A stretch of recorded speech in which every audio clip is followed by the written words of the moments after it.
aí pessoal, tudo bem? Paz do Senhor, meu nome é Petula Ramanauskas e nós estamos aqui hoje para mais uma aula de teologia básica e hoje o tema é um tema denso. Minha proposta é falar rapidamente sobre esse tema, mas existe muito pano para manga e eu desafio você a estudar, a buscar várias fontes e ver aquilo que é verdadeiro, ok? Oriento você que nos textos você consiga ir na linguagem original, então nas melhores traduções, porque dependendo da tradução existem alguns equívocos que podem atrapalhar bastante na interpretação desse tema, ok? Para a gente entender de escatologia e o que vai acontecer na segunda vinda de Jesus, a gente tem que saber sobre o estado dos mortos. Quem morre? Para onde vai?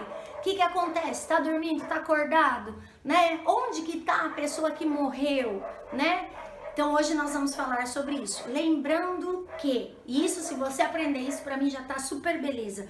Não adianta saber tudo de escatologia se você não estiver preparado para a volta de Jesus. E você que tem uma visão um pouquinho diferente da nossa, não se esqueça que a nossa marca é o amor. Nas coisas essenciais temos que ter unidade, nas não essenciais liberdade, mas em tudo amor, ok? Vamos entender então aonde estão os mortos, o que acontece com eles. Para isso nós vamos pegar o texto de Lucas 16, é algo que Jesus conta, né? É uma narrativa. Algumas bíblias vêm equivocadamente trazendo como parábola, mas se a gente for estudar um pouquinho, existem algumas evidências desse texto que não caracterizam esse texto como parábola, ok? Então vamos para Lucas 16, a partir do versículo 19, diz assim: Ora, havia certo homem rico que se vestia de púrpura e de linho finíssimo e que todos os dias se regalava esplendidamente. Havia também certo mendigo chamado Lázaro, coberto de chagas, que jazia à porta daquele e desejava alimentar-se das migalhas que caíam à mesa do rico, e até os cães vinham lamber-lhe as úlceras. Aconteceu morrer o mendigo e ser levado pelos anjos para o seio de Abraão, guarda essa palavra. E morreu também o rico e foi sepultado no inferno. Esse inferno, se você for ver certinho, é o Hades. Estando em tormentos, levantou os olhos e viu ao longe Abraão e Lázaro no seu seio. E então, clamando, disse: Pai Abraão, tem misericórdia de mim, e manda a Lázaro que molhe em água a ponta do dedo e me refresque a língua, porque estou atormentado nesta chama.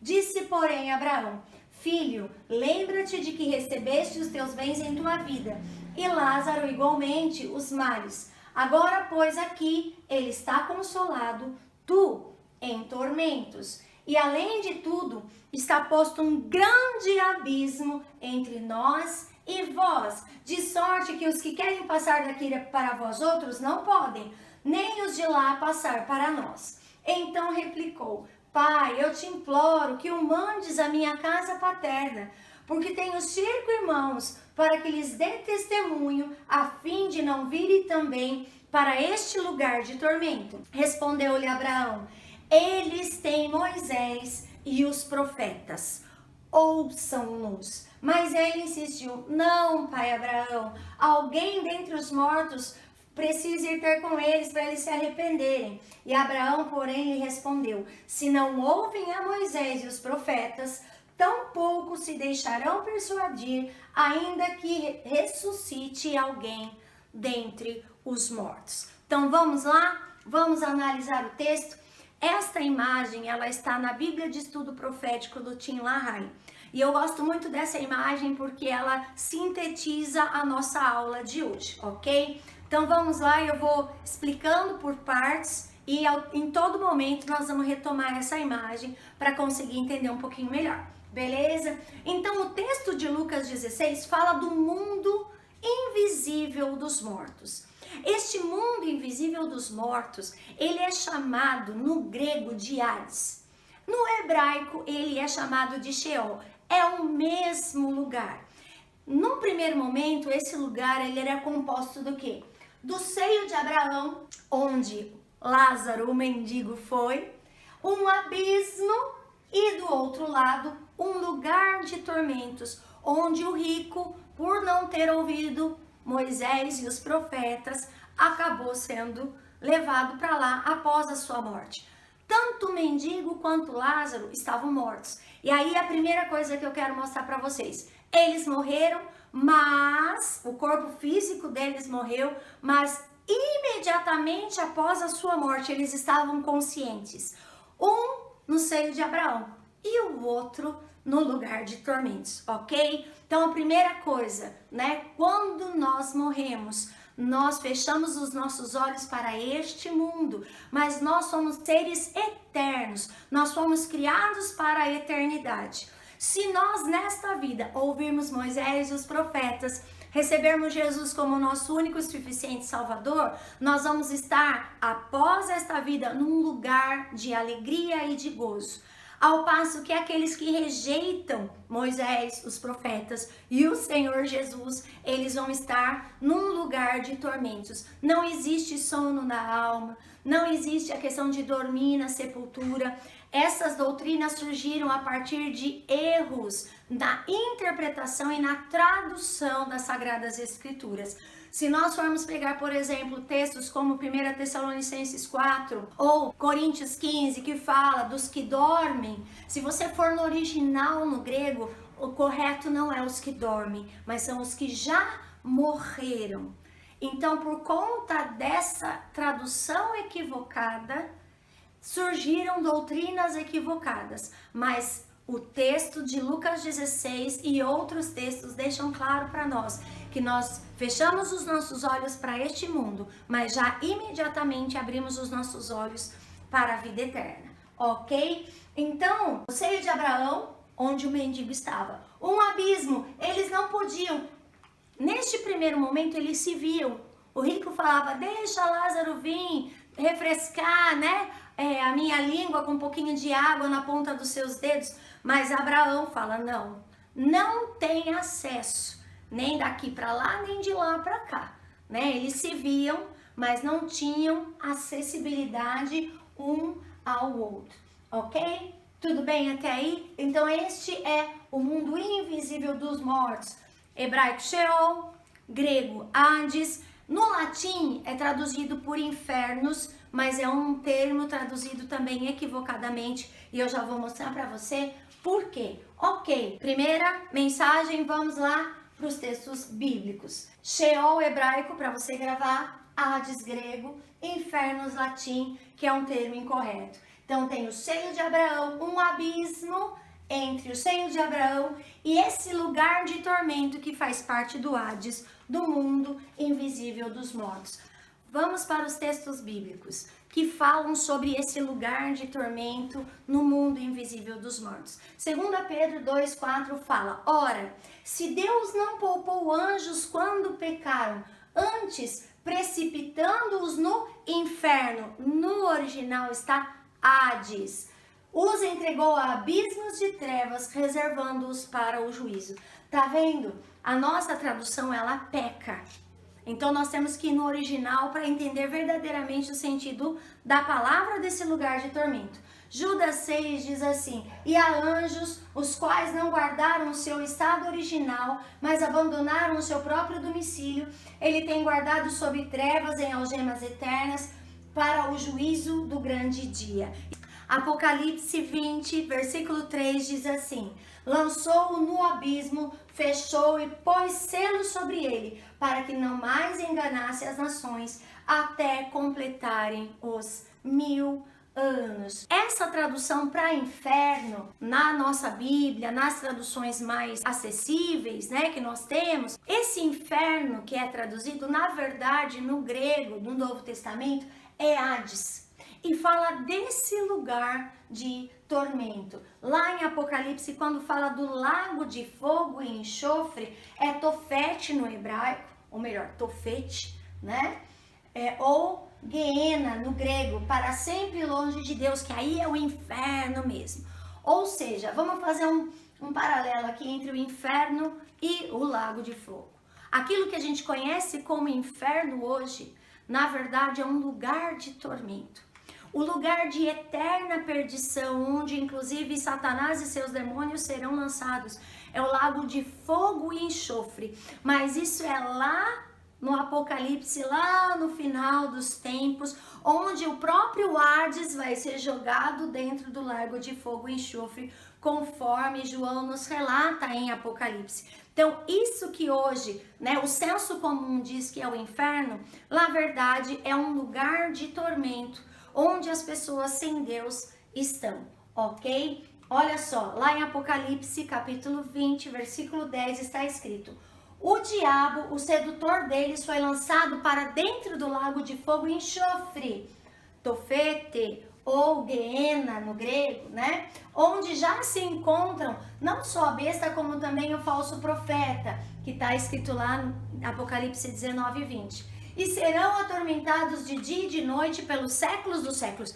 Esse é o infernão mesmo que a gente entende, ok? Então a morte e o inferno, aí se você vai no grego, você vai ver que está escrito Hades, foram lançados para dentro do lago de fogo. E esta é a segunda morte, o lago de fogo. E se alguém não foi achado inscrito no livro da vida, esse foi lançado para dentro do lago de fogo.